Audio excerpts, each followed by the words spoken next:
Hallo Leute, ich zeige euch heute die Neuerungen im neuen Tesla Weihnachtsupdate 2024. Wir fangen an, wir gehen einmal kurz in die Einstellungen, gehen hier auf Software und gehen hier mal runter und gehen auf Versionshinweise. Und dann schauen wir uns einmal die Punkte an. In meinem Fall habe ich keine Apple Watch, das heißt, den oberen Punkt habt ihr wahrscheinlich schon bei anderen gesehen. Wenn ihr eine Apple Watch habt, wird durch das Update automatisch die Apple Watch als Entsperrgerät hinzugefügt. Das habe ich aber in meinem Fall nicht, da ich noch keine Apple Watch nutze. Sieht man aber hier, also vom Grundprinzip ist die gleiche Entkopplungsmethode wie bei eurem iPhone. Im Normalfall entsperrt man immer mit dem Handy, weil in den meisten Fällen haben die Leute das Handy dabei. Dann gehen wir einmal weiter. Mobile App Dashcam Anzeige.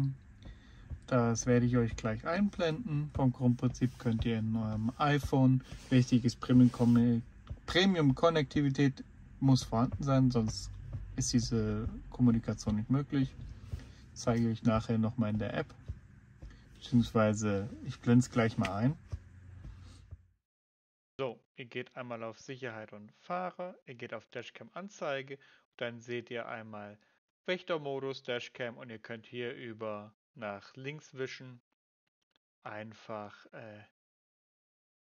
die einzelnen Sachen löschen. Dann gehen wir einmal zum nächsten. Das ist auch neu, Ankunftsenergievorgabe, das heißt, wenn ihr ein Ziel angebt, zum Beispiel zeige ich euch das jetzt. Wir werden jetzt zum Beispiel Fulda. Ja, am Bahnhof ist ja wurscht.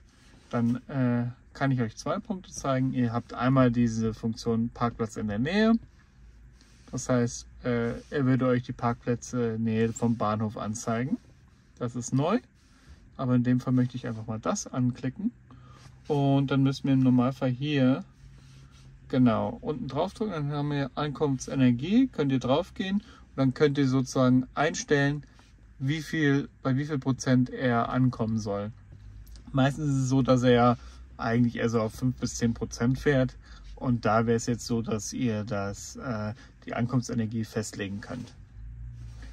Genau, da haben wir sozusagen 2 Punkte mit abgefrühstückt. Genau, Ankunftsenergie haben wir eben einmal besprochen. Das heißt, dann entlang der Route suchen, das ist auch nochmal was Schönes. Das heißt, wenn ihr jetzt zum Beispiel eine Route nach, wir können ja mal gerade gucken, wir machen jetzt hier einfach mal Berlin. Berlin.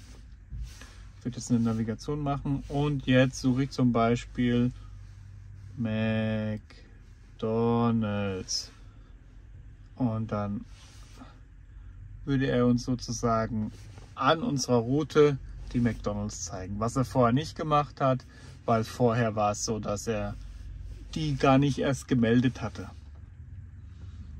Genau, das heißt, er hat im Normalfall immer im Umkreis vom Auto gesucht, aber nicht an der Strecke sozusagen. Dann Niederschlagskarte und Wetter am Zielort. Das ist auch neu. Das können wir aber hier auch überprüfen. Wir können hier oben einmal drauf drücken. Das heißt, jetzt zeigt er erstmal die Temperatur vom aktuellen Ort. Und wenn wir jetzt zum Beispiel Berlin eintragen, machen wir jetzt Berlin-Brandenburg, das ist jetzt egal. Wir würden jetzt losdrücken. Dann generiert er unsere Fahrzeit. Und hier oben können wir jetzt einmal reinklicken. Und dann sehen wir ja aktuell sind wir in großen Lüder. Und wenn wir bei Ziel hinklicken, werden wir dann in Schönefeld und dann sagt er uns die Temperatur, wenn ihr sozusagen angekommt. In dem Fall auch die Uhrzeit. Das heißt, wir würden jetzt, wenn wir losfahren, gegen 22, 23 Uhr ankommen. Deswegen blendet er euch hier auch die passende Uhrzeit ein. Warenverkehr, das ist in dem Fall auch neu. Das ist sozusagen, wenn ihr jetzt einen Rückwärtsgang reinmacht und wenn ihr vorwärts in der Parklücke seid und rückwärts rausfahrt, und hinter euch von links oder rechts was kommt, würde er rot leuchten, ähnlich wie wenn ihr links blinkt und neben euch ein Auto ist. Kann ich euch leider nicht zeigen, weil ich habe jetzt hier gerade nirgendwo ein Auto, was jetzt gerade mal von links oder rechts kommt. Deswegen könnt ihr euch das gegebenenfalls auch selbst anschauen, wenn ihr das einfach mal ausprobiert. Dann Tunen. Tunen gab es einfach wahrscheinlich wieder irgendwelche Updates. Das könnt ihr euch aber selbst anschauen. Dann Lichtspektakel. Es gibt 2 neue Updates. Das heißt, also nicht 2 neue Updates, 2 neue Lichtspektakel, die ihr mit Freunden, also sozusagen zusammen planen könnt. Wichtiges Lichtspektakel geht jetzt auch über die App planen. Das kann ich euch auch gleich einmal zeigen. Ich werde euch einfach kurz die Konfiguration sozusagen einfach mal einblenden, wie man das in der App machen kann. Dann gehen wir einmal weiter. Das ist einfach ein Spiel. Interessiert uns nicht. Dann gibt es hier nochmal eine Änderung. Okay, das ist auch neu. Dass ihr sozusagen, wenn ihr im Browser irgendwelche Videos anschaut, deaktiviert ihr die Videofunktion, lässt aber sozusagen den Ton weiter im Hintergrund laufen. Dann gehen wir einmal weiter.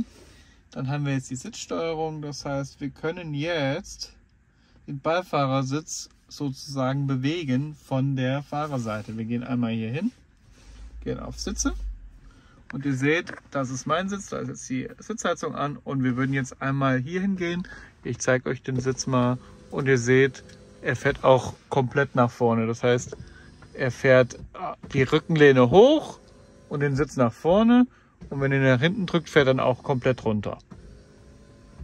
Dann müsst ihr nicht jedes Mal rumgreifen, um den Sitz, um das zu verstellen. Das ist eine perfekte neue Funktion.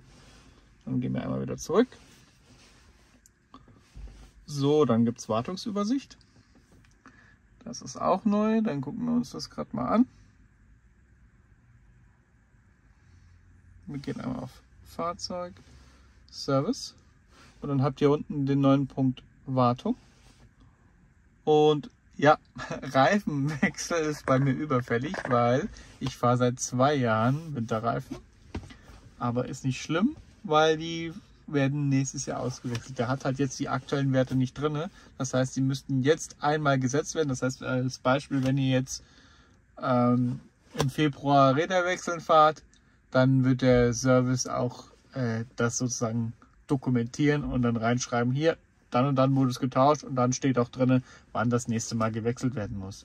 Innenraumfilter ist das gleiche, da ist halt das Problem, ich weiß nicht, ob es gemacht wurde, ich glaube noch nicht, deswegen würde ich das in dem Zuge mitmachen, dann könnt ihr das aber sozusagen hiermit bestätigen und dann sagt er euch rechtzeitig Bescheid, wann ihr das nächste Mal das machen müsst. Genauso wie Wischerblätter, die muss ich glaube ich auch austauschen, die sind mich schon ein bisschen ausgenudelt.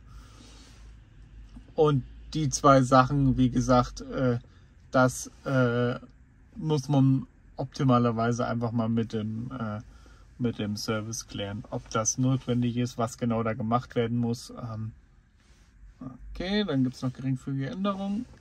Bum, bum. Genau, das hatte ich euch eben schon gezeigt. Parkplatz in der Nähe ist eine neue Funktion. Das ist eine Sache, die sehr wichtig ist für mich, weil wenn ich mal wieder nach Berlin fahre oder irgendwo anders, es ist super, wenn man an ein Ziel fährt und man weiß, wo ein Parkplatz ist.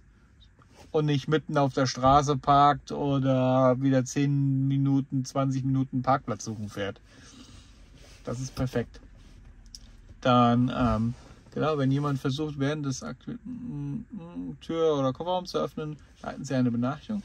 Das ist auch neu. Das heißt, im Normalfall, klar, es wird aufgezeichnet, aber dass jetzt sozusagen, wenn jemand dran rumdrückt, sozusagen dann direkt eine Pop-up oder beziehungsweise eine Mitteilung ans Handy geht, das ist neu, das ist aber auch sehr interessant. Wobei dann würde es bei mir ab und zu passieren, weil ich drücke dann manchmal auf den Knopf und manchmal geht es nicht auf, dann beim 2., 3. Mal geht es dann. Deswegen, das kann immer mal passieren. Was haben wir noch? Genau, Dashcam-Clips im Fahrzeug. Das ist neu, das habe ich euch ja schon gezeigt. Das heißt, ihr könnt die Dashcam-Clips sozusagen öffnen. Dann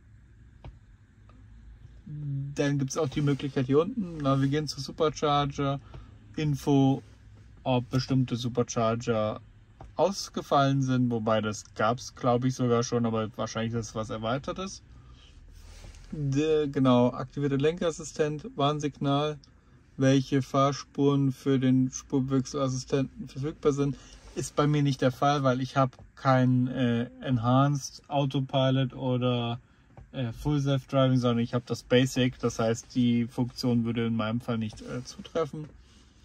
Beim Rückwärtsfahren kann man entscheiden, ob dieser Außenpieper leiser oder lauter piept. Also dieses UFO-Ton.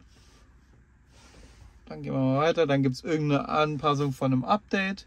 Also von einem Update von irgendwelchen Spielen. Und noch ein paar Leistungsverbesserungen. Jetzt gehen wir hier mal wieder zurück und gucken, ob hier nochmal in die Sachen rein. Genau, Sitze hatten wir ja schon geguckt. Dann gehen wir nochmal in die Sicherheit rein. Scrollen hier runter. Und hier müsste im Normalfall, wenn wir ganz unten hinsehen, genau, Lautstärke im Rückwärtsgang verringern. Andersrum. Falsch. Nicht der Außenton wird leiser, sondern wenn ihr Musik hört und ihr fahrt rückwärts, macht ihr die Musik leiser. Ist auch sehr gut, weil dann kann man sich besser konzentrieren. Also ein bisschen falsch verstanden von mir. Genau, dann gucken wir hier nochmal runter. Hier, der Rest hat sich nicht geändert. Bluetooth, WLAN ist gleich geblieben, Trips auch. Genau. Dann war es das eigentlich schon gewesen. Bei Fragen unten in den Kommentaren, einen Daumen hoch, bin ich auch freuen. Dankeschön.